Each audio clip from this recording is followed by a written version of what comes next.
जय हिंद दोस्तों। मास्टर जी info YouTube channel पर मैं भवेश कुमार आप सबों का स्वागत करता हूं। दोस्तों जैसा कि दोस्तों आप सबों को मालूम है कि बिहार दरोगा का प्रैक्टिस सेट स्टार्ट हो चुका है मास्टर जी इन्फो यूट्यूब चैनल पर। आज हम लोग देखने वाले हैं जीनियस पब्लिकेशन का सेट नंबर 4। इससे पहले जीनियस पब्लिकेशन का बिहार दरोगा के लिए सेट नंबर 1, 2 और 3 करवा दिया गया है। अगर दोस्तों आप लोगों ने अभी तक नहीं देखा है दोस्तों तो डिस्क्रिप्शन बॉक्स में लिंक दे दिया गया है, प्लेलिस्ट बना हुआ है चैनल पर, आप जाकर जरूर एक बार देख ले। तो चलिए दोस्तों स्टार्ट करते हैं आज का वीडियो। स्टार्ट करने से पहले दोस्तों एक रिक्वेस्ट है कि ज़्यादा से ज़्यादा इस वीडियो को शेयर कीजिएगा और चैनल पर नए होंगे तो चैनल को सब्सक्राइब कर बेल आइकन जरूर दबा दीजिएगा। और इस क्लास का PDF पाने के लिए दोस्तों टेलीग्राम चैनल को ज्वाइन कर लीजिएगा। पहला प्रश्न है, पाषाण संस्कृति को कितने कालखंडों में बांटा गया है? तो पाषाण संस्कृति को जो है दोस्तों 3 कालखंडों में बांटा गया है। पूछे कौन 3? तो पहला पूरा पाषाण युग, दूसरा मध्य पाषाण युग और तीसरा नव पाषाण युग। ठीक है दोस्तों, चलते हैं अगले प्रश्न की हम लोग बात करते हैं। अगला प्रश्न है, हड़प्पावासी किस वस्तु के उत्पादन में सर्वप्रथम थे? तो हड़प्पावासी जो थे दोस्तों यह कपास के उत्पादन में सर्वप्रथम थे। बात करें दोस्तों कपास यानी कि कॉटन की का उत्पादन सबसे पहले सिंधु सभ्यता के वासियों ने किया था। कपास सैंधव लोगों का मुख्य फसल थी। इसी कारण यूनानी सिंधु सभ्यता को सिंडस कहने लगे, जो सिंधु शब्द से निकला था। बात करें दोस्तों मोसोपोटामिया निवासियों को कपास उगाने के कारण इसे मेलुहा कहा जाता था। तो ये भी कई बार पूछा गया है दोस्तों कि मोसोपोटामिया निवासियों को कपास उगाने के कारण उन्हें क्या कहा जाता था? तो मेलुहा कहा जाता था। अगला प्रश्न है, सम्राट अशोक पर कलिंग युद्ध के प्रभाव को निम्न पर देखा जा सकता है। इसका सही उत्तर हो जाएगा चट्टान आलेख में।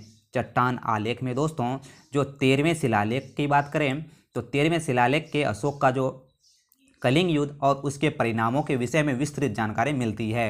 अशोक ने अपने राज्याभिषेक के 8वें वर्ष लगभग 261 ईसा पूर्व में कलिंग पर आक्रमण किया और कलिंग की राजधानी तोसली पर अधिकार कर लिया। अगले प्रश्न की बात करें, चित्रकलाओं यानी कि पेंटिंग में वृहद पैमाने के भित्ति चित्रों ने लघु चित्र शैली का मार्ग प्रशस्त किया। तो ये किस शताब्दी में किया था, ये प्रश्न पूछा जा रहा है दोस्तों। तो इसका जो यहाँ पर राइट आंसर होगा, इसका सही उत्तर हो जाएगा 6ठी शताब्दी के बाद। 6ठी शताब्दी ईस्वी के बाद जो है दोस्तों चित्रकला पेंटिंग में वृहद पैमाने के भित्ति चित्रों ने लघु चित्र शैली का मार्ग प्रशस्त किया था। अगले प्रश्न की बात करें, 5वां नंबर प्रश्न, निम्नलिखित में से सर्वप्रथम लिखने की कला कहाँ विकसित हुई थी? तो सर्वप्रथम लिखने की कला विकसित किया था सुमेरियों ने। ऑप्शन नंबर बी यहाँ पर सही उत्तर हो जाएगा। अगला नंबर प्रश्न है, ब्रह्मा संप्रदाय की स्थापना किसने की थी? तो ब्रह्मा संप्रदाय की स्थापना माधवाचार्य द्वारा किया गया था। ब्रह्मा समाज की स्थापना माधवाचार्य द्वारा किया गया था। अगले प्रश्न की बात करें, किस मुगल शासक को मुगल वंश का घृणित कायर कहा गया है? तो घृणित कायर किसे कहा गया है दोस्तों? तो घृणित कायर से फर्रुखसियर को संबोधित किया जाता है। ऑप्शन नंबर ए यहाँ पर सही उत्तर हो जाएगा। अगला नंबर प्रश्न है, द्वितीय विश्व युद्ध के समय ब्रिटेन का प्रधानमंत्री कौन था? तो द्वितीय विश्व युद्ध के समय ब्रिटेन का प्रधानमंत्री विंस्टन चर्चिल था। द्वितीय विश्व युद्ध के समय ब्रिटेन का प्रधानमंत्री विंस्टन चर्चिल था। बात करें दोस्तों भारत की आज़ादी के समय ब्रिटिश प्रधानमंत्री कौन थे? तो क्लीमेंट एटली थे। ये भी हमें याद रखना है। अगले प्रश्न की बात करें, वर्ष 1927 के साइमन कमीशन का बहिष्कार क्यों किया गया था? तो साइमन कमीशन का बहिष्कार कमीशन में कोई भी सदस्य भारतीय न होने पर किया गया था। साइमन कमीशन को व्हाइट मैन कमीशन भी कहा जाता है। इसमें एक भी सदस्य भारतीय नहीं थे दोस्तों, इसीलिए भारत द्वारा इनका विरोध किया गया। अगला प्रश्न है, करो या मरो का नारा जो प्रसिद्ध नारा है दोस्तों ये किसने दिया है? तो करो या मरो का नारा महात्मा गांधी जी ने दिया है। तो ऑप्शन नंबर ए यहाँ पर सही उत्तर हो जाएगा। अगला प्रश्न है, काकोड़ी षड्यंत्र कब घटित हुआ था? तो काकोड़ी जो षड्यंत्र था दोस्तों ये 1925 में घटित हुआ था। Option number C. अगला प्रश्न है, भारत में हरिजन सेवक संघ की स्थापना किसने की थी? तो भारत में हरिजन सेवक संघ की स्थापना महात्मा गांधी जी द्वारा हुआ था। ऑप्शन नंबर बी यहाँ पर सही उत्तर हो जाएगा। अगला नंबर प्रश्न है, असत्य युग्म का चुनाव करें। तो असत्य युग्म का चुनाव करना है। तेभागा आंदोलन बाबा राम सिंह जो है दोस्तों यहाँ पर असत्य कथन है, जबकि कूका आंदोलन भगत जवाहर मल द्वारा, ताना भगत आंदोलन जतरा भगत द्वारा, तेलंगाना आंदोलन आंध्र प्रदेश के किसान किसानों द्वारा हुआ था। इसमें से पूछा जा रहा है कि असत्य कौन है यानी कि गलत कौन है, तो तेभागा आंदोलन। अगला प्रश्न है दोस्तों, किसे पूर्वी भारत का शिवाजी कहा जाता है? तो पूर्वी भारत का शिवाजी रुद्र सिम्हा को कहा जाता है। अगला नंबर प्रश्न है, उदारवादियों की सबसे बड़ी उपलब्धि क्या थी? तो उदारवादियों की सबसे बड़ी उपलब्धि भारत परिषद अधिनियम 1892 थी। ऑप्शन नंबर से यहाँ पर सही उत्तर हो जाएगा। अगला प्रश्न है, श्वेत वामन तारे का द्रव्यमान होता है लगभग सूर्य के द्रव्यमान के कितना? तो लगभग सूर्य के द्रव्यमान के बराबर ही। Option number C. अगला नंबर प्रश्न है, किस ग्रह पर लाल रंग का विशाल धब्बे पाए जाते हैं? तो लाल रंग के विशाल धब्बे बृहस्पति ग्रह पे पाए जाते हैं। लाल रंग के विशाल धब्बे बृहस्पति पर पाए जाते हैं। अगले प्रश्न की बात करें दोस्तों, पृथ्वी को नीला ग्रह कहा जाता है दोस्तों, ये भी हमें याद रखेंगे। वहीं लाल ग्रह मंगल को कहा जाता है, लेकिन लाल धब्बा वाला ग्रह पूछे तो बृहस्पति ग्रह हो जाएगा। सर्वाधिक खतरनाक भूकंपीय तरंगें होती है, तो सर्वाधिक खतरनाक भूकंपीय तरंगों की बात करें तो एल तरंगें याद रखेंगे। क्या है दोस्तों? एल तरंगें। एशिया महाद्वीप की सबसे बड़ा द्वीप कौन सा है? तो एशिया महाद्वीप का सबसे बड़ा द्वीप बोर्नियो है। Option number B. अगला प्रश्न है, सरगैसो सागर कहाँ स्थित है? तो सरगैसो सागर अटलांटिक महासागर में स्थित है। Option number A. अगला नंबर प्रश्न है, सहारा मरुस्थल कहाँ है? तो सहारा मरुस्थल के बारे में अगर प्रश्न पूछे, यह उत्तरी अफ्रीका में है। Option number B. अगला प्रश्न है, कर्क रेखा निम्न में से किस राज्य से होकर गुजरती है? तो कर्क रेखा की बात करें दोस्तों तो यह झारखंड से होकर जो है नहीं गुजरती है। कर्क रेखा झारखंड से होकर गुजरती है, जबकि बिहार, हिमाचल प्रदेश, जम्मू कश्मीर से होकर नहीं गुजरती है। कर्क रेखा की बात करें तो यह भारत के 8 राज्यों से होकर गुजरता है। ठीक है, याद रखेंगे गमछा झार मित्र पर। ठीक है, अगले प्रश्न की बात करें, हिमालय की प्रादेशिक वर्गीकरण किस आधार पर किया गया है? तो हिमालय का प्रादेशिक वर्गीकरण की बात करें तो यह नदियों द्वारा बनाई गई घाटियों द्वारा किया गया है। तो ऑप्शन नंबर यहाँ पर सी जो है दोस्तों, यह सही उत्तर हो जाएगा। अगला प्रश्न है, अरब सागर में स्थित भारत द्वीपों की सर्वाधिक महत्वपूर्ण विशेषता क्या है? तो इसका सही उत्तर हो जाएगा, वे सभी प्रवाल उद्गम द्वीप हैं। अरब सागर में जितने भी द्वीप हैं दोस्तों, वे सभी प्रवाल निर्मित द्वीप हैं। ये कई बार पूछा गया है। अगला प्रश्न है, भारत में मीठे पानी की सबसे बड़ी झील कौन सी है? तो भारत में मीठे पानी की सबसे बड़ी झील वुलर झील है, जम्मू कश्मीर में। अगला नंबर प्रश्न है, भारत में शुद्ध बोए गए क्षेत्र के कितने भाग पर सिंचाई होती है? तो कितने भाग पर सिंचाई होती है? लगभग 35% भागों पर जो है दोस्तों शुद्ध बोए गए क्षेत्र पर सिंचाई होती है। अगला प्रश्न है, निम्नलिखित में कौन सा पौधा तना छिद्रक कीट से खराब रूप से प्रभावित होता है? तो इसका सही उत्तर हो जाएगा गन्ना। Option number A.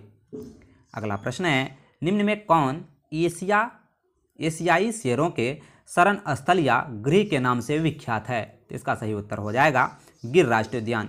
गिर राष्ट्रीय उद्यान जो कि गुजरात में है दोस्तों, यह एशियाई शेरों के लिए प्रसिद्ध है। अगला नंबर प्रश्न 29 नंबर प्रश्न है दोस्तों, मिलान करने वाला है। तो एक तरफ जनजाति है, एक तरफ राज्य है। तो सबसे पहले बात करें लेप्चा जनजाति, तो लेप्चा जनजाति हो जाएगा सिक्किम, काफ़ी चर्चित ये प्रश्न है। बात करें दोस्तों उसके बाद माड़िया जनजाति, तो माड़िया जनजाति हो जाएगा छत्तीसगढ़। उड़ाली जनजाति कहाँ की है? तो उड़ाली जनजाति केरल की हो जाएगी। वहीं खासी जनजाति उत्तराखंड की हो जाएगी। ठीक है, तो इस तरह से इसका मिलान यहाँ पर सही हो जाएगा। अगले प्रश्न की बात करते हैं दोस्तों, नर्मदा और ताप्ती नदियों द्वारा घिरा है। तो नर्मदा और ताप्ती नदियों द्वारा घिरा क्षेत्र है सतपुरा पर्वत। सतपुरा पर्वत नर्मदा और ताप्ती द्वारा घिरा हुआ क्षेत्र है। अगला प्रश्न है, किस अधिनियम द्वारा भारत में प्रांत विधान परिषदों का गठन का मार्ग प्रशस्त हुआ था? तो 31 नंबर प्रश्न की बात करें दोस्तों, इसका जो सही आंसर हो जाएगा भारत शासन अधिनियम 1861 द्वारा। अगला प्रश्न है, भारतीय संविधान के निर्माताओं के मन तथा आदर्शों की झलक किस में मिलती है? तो इनके आदर्शों की झलक जो मिलती है यह प्रस्तावना में मिलती है। तो ऑप्शन नंबर ए यहाँ पर सही उत्तर हो जाएगा। अगला प्रश्न है, भारतीय संविधान में प्रदत्त मौलिक अधिकार प्रेरित है। मौलिक अधिकार किससे प्रेरित है? तो यह बिल ऑफ राइट्स से प्रेरित है। Option number C. अगला नंबर प्रश्न है, राष्ट्रपति के निर्वाचन से संबंधित विवाद किससे संदर्भित हैं? तो 34 का जो राइट आंसर होगा यह हो जाएगा सर्वोच्च न्यायालय से। Option number C. अगला प्रश्न है, निम्न में कौन सी योग्यता राज्यपाल पद के लिए आवश्यक है? तो राज्यपाल पद के लिए आवश्यक है भारत का नागरिक होना चाहिए, कम से कम 35 वर्ष की उम्र होनी चाहिए, राज्य विधानसभा के सदस्य बनने की योग्यता होनी चाहिए, उपयुक्त में से सभी, ऑप्शन नंबर डी, सभी का सभी यहाँ पर जो है आवश्यकता होनी चाहिए। अगला नंबर प्रश्न है, जब संसद के दोनों सदनों में किसी साधारण विधेयक में मतभेद हो तो इस गतिरोध को किसके द्वारा सुलझाया जाता है? तो किसके द्वारा सुलझाएगा? तो दोनों सदनों की संयुक्त बैठक द्वारा। दोनों सदनों की संयुक्त बैठक अनुच्छेद 108 के तहत रखा जाता है। अगले प्रश्न की बात करें दोस्तों, बंदी प्रत्यक्षकरण हेबियस कॉर्पस एक रिट न्यायालय के आदेश के रूप में है, इसमें क्या है? तो बंदी प्रत्यक्षकरण के बारे में पूछा जा रहा है दोस्तों कि इसमें क्या है। इसका सही उत्तर हो जाएगा बंदी को 24 घंटे के अंदर सशरीर न्यायालय के सामने पेश किया जाए, इसे ही बंदी प्रत्यक्षकरण हेबियस कॉर्पस रिट कहा जाता है। अगले नंबर प्रश्न की बात करें, भारत में पहली बार लोक सेवा आयोग की स्थापना कब हुई थी? तो भारत में पहली बार लोक सेवा आयोग की स्थापना 1926 में हुई थी। अगले प्रश्न की बात करें, कार्यपालिका न्यायपालिका के पृथक्करण का सिद्धांत संविधान के किस भाग में वर्णित है? तो इसका सही उत्तर हो जाएगा नीति निर्देशक सिद्धांत में। नीति निर्देशक सिद्धांत में कार्यपालिका न्यायपालिका का पृथक्करण का वर्णन किया गया है। अगले नंबर प्रश्न की बात करें, निम्नलिखित में कौन समवर्ती सूची का विषय नहीं है? तो समवर्ती सूची का विषय कौन नहीं है दोस्तों? तो लोक स्वास्थ्य जो है दोस्तों ये समवर्ती सूची का विषय नहीं है, जबकि समवर्ती सूची में समाचार पत्र, कारखाने, परिवार नियोजन शामिल है। अगले प्रश्न की बात करें, नगद आरक्षी अनुपात निर्धारित करने की सीमा क्या है? तो नगद आरक्षी जो अनुपात है यह 1 से 8% के बीच होता है। अगले प्रश्न की बात करें, ऊष्मा विकिरण का अमान्य लक्षण क्या है? ऊष्मा विकिरण का अमान्य लक्षण के बारे में पूछे तो यह हो जाएगा प्रकाश की गति के साथ, ऑप्शन नंबर सी। अगला नंबर प्रश्न है, कृषि पर अधिक जनसंख्या की निर्भरता किस प्रकार की अर्थव्यवस्था का लक्षण है? तो यह जो लक्षण है दोस्तों अल्प विकसित अर्थव्यवस्था का लक्षण है। अगला प्रश्न है, निम्नलिखित में कौन सा एशिया देश का हिस्सा नहीं है? तो एशिया देश का हिस्सा इनमें से जो है दोस्तों रोमानिया नहीं है। अगला नंबर प्रश्न है, विख्यात वृंदावन उद्यान निम्नलिखित स्थान में स्थित है? तो वृंदावन उद्यान कहाँ अवस्थित है? तो यह मैसूर में अवस्थित है, ऑप्शन नंबर सी, कर्नाटक में। अगला प्रश्न है, भारत संगीत नाटक अकादमी की स्थापना कब हुई थी? काफ़ी चर्चित प्रश्न है दोस्तों कि भारतीय संगीत नाटक अकादमी की स्थापना 1953 में हुई थी। अगला प्रश्न है, नोबेल पुरस्कार कब आरंभ हुआ था? तो नोबेल पुरस्कार के बारे में अगर प्रश्न पूछे तो यह 1901 से प्रारंभ हुआ था, ऑप्शन नंबर ए। अगला प्रश्न है, निम्नलिखित में कौन सा महिला नृत्य है? कौन सा महिला नृत्य है ये प्रश्न पूछा जा रहा है, तो इसका सही उत्तर हो जाएगा घूमर। घूमर जो है दोस्तों राजस्थान का नृत्य है और यह महिला नृत्य है। 49 नंबर प्रश्न है, कंप्यूटर पर आरोपित ज़्यादातर त्रुटियां किस कारण से देखी जाती है? इसका सही उत्तर हो जाएगा डेटा प्रविष्टि में त्रुटि, ऑप्शन नंबर डी। अगला नंबर प्रश्न है, आरंभ और अंत की रेखाओं की संरेखन इस प्रकार व्यक्त किया जाता है? यह व्यक्त किया जाता है औचित्य द्वारा, ऑप्शन नंबर बी। अगला प्रश्न है, घड़ी की कुंडलिक कंपनी में ऊर्जा होती है? तो घड़ी की कुंडलिक कमानी में जो ऊर्जा होती है दोस्तों यह ऊर्जा को कहते हैं स्थितिज ऊर्जा, ऑप्शन नंबर बी। अगला प्रश्न है, एक ट्रक तथा एक कार समान गतिज ऊर्जा के साथ गतिशील हैं, उन्हें रोकने के लिए अगर समान बल प्रयुक्त किया जाता है तो क्या होगा? तो दोस्तों दोनों ही ठहरने के पूर्व एक समान दूरी तय करेंगे, ऑप्शन नंबर सी। अगला प्रश्न है, न्यूटन प्रति किलोग्राम किसका मात्रक है? तो न्यूटन प्रति किलोग्राम त्वरण का मात्रक है, ऑप्शन नंबर ए। जब एक घने बर्फखंड को 10 छोटे छोटे घनों में छिन्न भिन्न हो जाता है तब इसका तल क्षेत्र क्या रहेगा? तब इसका जो तल क्षेत्र है दोस्तों बढ़ जाएगा, ऑप्शन नंबर सी। अगला प्रश्न है, सूखा बालू चमकीला क्यों दिखाई देता है? तो सूखा बालू चमकीला दिखाई देता है, इसका कारण परावर्तन है। अगले प्रश्न की बात करें, बिट्स यानी कि विस्पंदन का उत्पन्न होना किस घटना का परिणाम है? यह किस घटना का परिणाम है? तो इसका सही उत्तर हो जाएगा सुपरपोजिशन का यह परिणाम है। अगला नंबर प्रश्न है, डायोड वह युक्ति है जो धारा को क्या करता है? तो डायोड वह युक्ति है जो धारा को एक दिशा में प्रवाहित होने देती है, ऑप्शन नंबर ए। अगला नंबर प्रश्न है दोस्तों, करेंट ले जाने वाले दो समांतर तारों के बीच का बल किसकी परिभाषा के लिए प्रयुक्त होता है? तो 58 का जो राइट आंसर हो जाएगा एम्पियर के लिए प्रयुक्त होता है। अगला नंबर प्रश्न है, गैलीलियो थे एक क्या? तो गैलीलियो जो थे दोस्तों एक खगोलविद, ऑप्शन नंबर ए। अगला नंबर प्रश्न है दोस्तों, निम्नलिखित में कौन हवा से जमीन तक मार करने वाला प्रक्षेपास्त्र है? तो हवा से जमीन पर मार करने वाला प्रक्षेपास्त्र नाग है। हवा से जमीन पर मार करने वाला प्रक्षेपास्त्र नाग है। अगला नंबर प्रश्न है, चिमनी से निकलने वाले धुएं में उपस्थित राख की मात्रा को कम करते हैं तो किसके द्वारा कम करते हैं? तो विद्युत अवक्षेपण द्वारा, विद्युत अवक्षेपण द्वारा। अगला प्रश्न है, पानी का टैंक साफ करने के लिए सफाई कर्मचारी एक सफ़ेद पदार्थ का प्रयोग करते हैं। पदार्थ में क्लोरीन की तेज गंध होती है, वह पदार्थ कौन सा है? वह जो पदार्थ है दोस्तों उसे कहते हैं bleaching powder, option number A. अगला प्रश्न है, बेंगिल कांच होते हैं, बेंगिल कांच क्या होते हैं दोस्तों? तो बेंगिल कांच जो होते हैं सोडा ऐश होता है, ऑप्शन नंबर डी।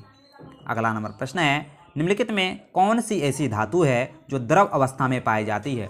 तो द्रव अवस्था में पाए जाने वाली धातु के अगर बारे में पूछे तो ये क्या हो जाएगा? इसका सही उत्तर हो जाएगा पारा, ऑप्शन नंबर ए। अगला प्रश्न है, कौन सी धातु अन्य धातुओं के साथ मिलकर पारद यानी कि पारा बनाती है? तो 65 का राइट आंसर होगा दोस्तों ऑप्शन नंबर बी, पारा, ऑप्शन नंबर बी। अगला प्रश्न है, संभारिक क्या है?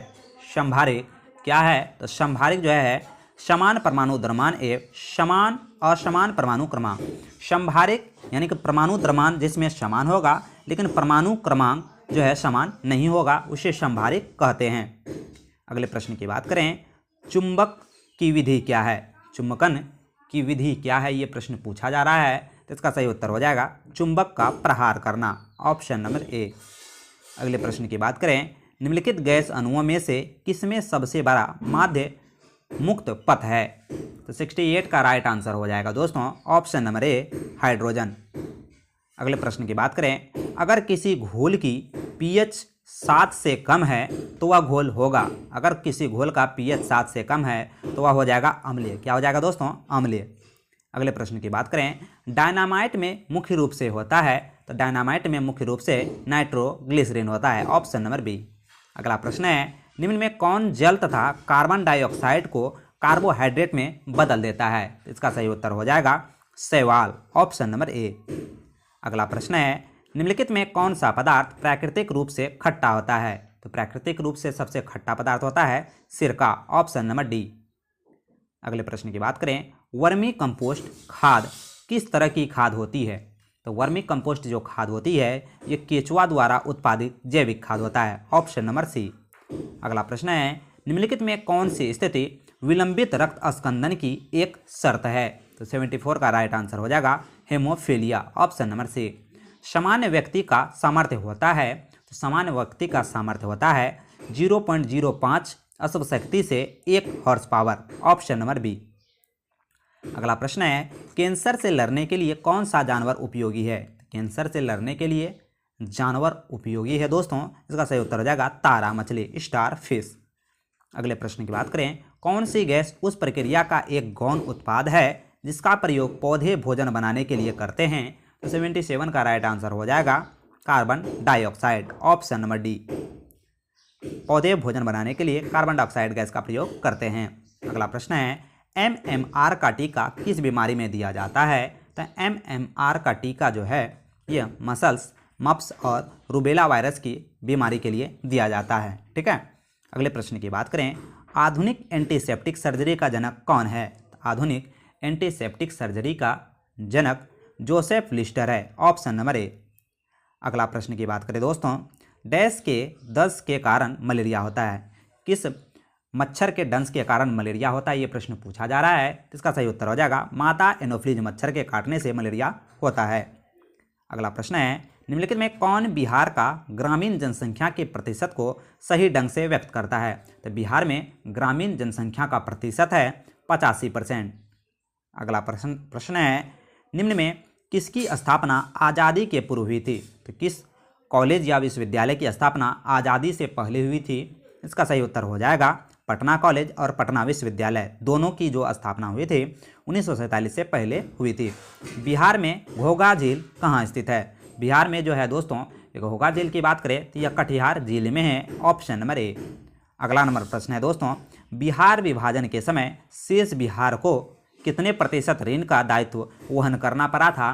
तो 84 का राइट आंसर हो जाएगा 75% ऋण का जो है दोस्तों दायित्व वहन करना पड़ा था। अगला प्रश्न है, वर्तमान में बिहार बैंकिंग सेवा का स्रोत क्या है? तो वर्तमान में बिहार बैंकिंग सेवा का स्रोत राष्ट्रीय शेड्यूल व्यवसायिक बैंक, निजी क्षेत्र का व्यवसायिक बैंक, सहकारी क्षेत्र ग्रामीण बैंक, राष्ट्र एवं राज्य स्तरीय वित्तीय संस्थाएं और गैर वित्तीय कंपनियां सभी का सभी जो है दोस्तों यहाँ पर सत्य है। तो ऑप्शन नंबर डी इसका सही हो जाएगा, उपयुक्त में से सभी सत्य है। अगला नंबर प्रश्न है, बिहार राज्य में चलाई जा रही मुख्यमंत्री अक्षर आंचल योजना निम्न में से किसे लक्षित कर है? तो इसका सही उत्तर हो जाएगा 15 से 35 वर्ष की महिलाएं, ऑप्शन नंबर डी, अक्षर आंचल योजना। ठीक है। 87 नंबर प्रश्न है, निम्न में बिहार का कौन सा राज्यपाल राज्य में राष्ट्रपति शासन से संबंध नहीं रखते हैं? तो काफ़ी इंपॉर्टेंट ये प्रश्न है दोस्तों, इसका सही उत्तर हो जाएगा मोहम्मद यूनिस सलीम। अगला प्रश्न है, 14वीं सदी में तिरहुत में फिरोज ने किस वंश का शासन आरंभ करवाया था? तो यहाँ 88 का राइट आंसर हो जाएगा ऑप्शन नंबर बी, वेनवार वंश का।